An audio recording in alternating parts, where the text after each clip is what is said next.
मी आपल्याला सांगू इच्छितो किंवा आपल्या मार्फत राज्याला किंवा समोर दोन्ही बाजूच्या सन्माननीय सदस्यांना साधारण आतापर्यंत आम्ही 2018 ते 2025 पर्यंत एकंदरीत अंदाजे 3 लाख विद्यार्थ्यांना लाभ दिलेला आहे।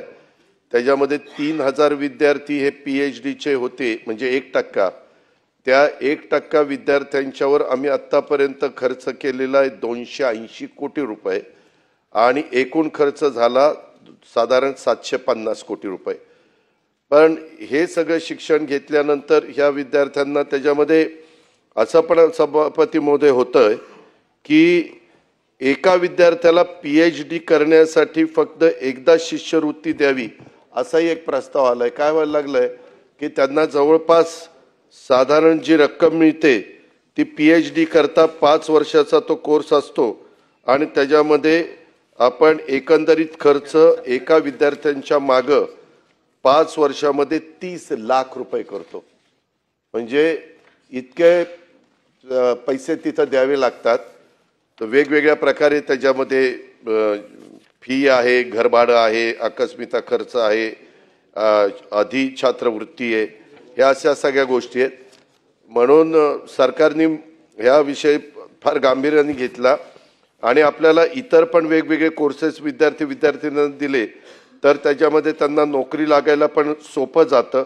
अशाही प्रकारचा साधारण अनुभव सभापती महोदय आम्हाला आलेला आहे।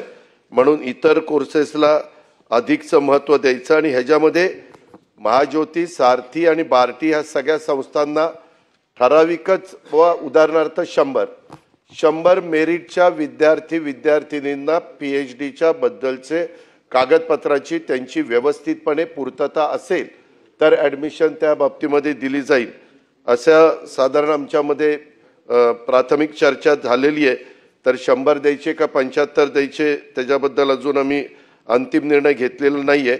पण मागं ज्या काही गोष्टी घडल्यात त्याच्यामध्ये कुठेही आता पैसे थांबवले नाहीत।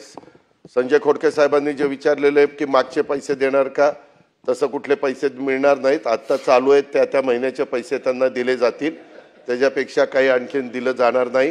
कारण आम्हाला जास्तीचा प्रयत्न हे वेगवेगळे कोर्सेस छोटे असतात किंवा ज्या कोर्सेस केल्यामुळे मुलींना स्वतःच्या पायावर एक तर उभं राहता येईल, स्टार्टअप्समध्ये त्याला काहीतरी स्वतःचा उद्योग सुरू करता येईल किंवा त्यांना नोकरी मिळेल, अशा प्रकारच्या कोर्सेसला सभापती महोदय मी जरी सारथीच्या बद्दल उत्तर देत असलो तर साधारण राज्य सरकारचं सारथी, बार्टी, महाज्योती ह्या सगळ्याच्या बाबतीमध्ये तीच भूमिका आहे। कुठल्याही विद्यार्थ्यांच्यावर अन्याय होणार नाही ही पण काळजी आम्ही घेतोय। परदेशात पण मुलींना पाठवत असताना कुठल्या कोर्सेस करता पाठवायचं त्याची पण संख्या आम्ही ठरवलेली आहे किंवा काही ह्याच्यात 25, काही ह्याच्यामध्ये 50 अशा प्रकारचं साधारण धोरण राज्य सरकारने स्वीकारलेलं आहे।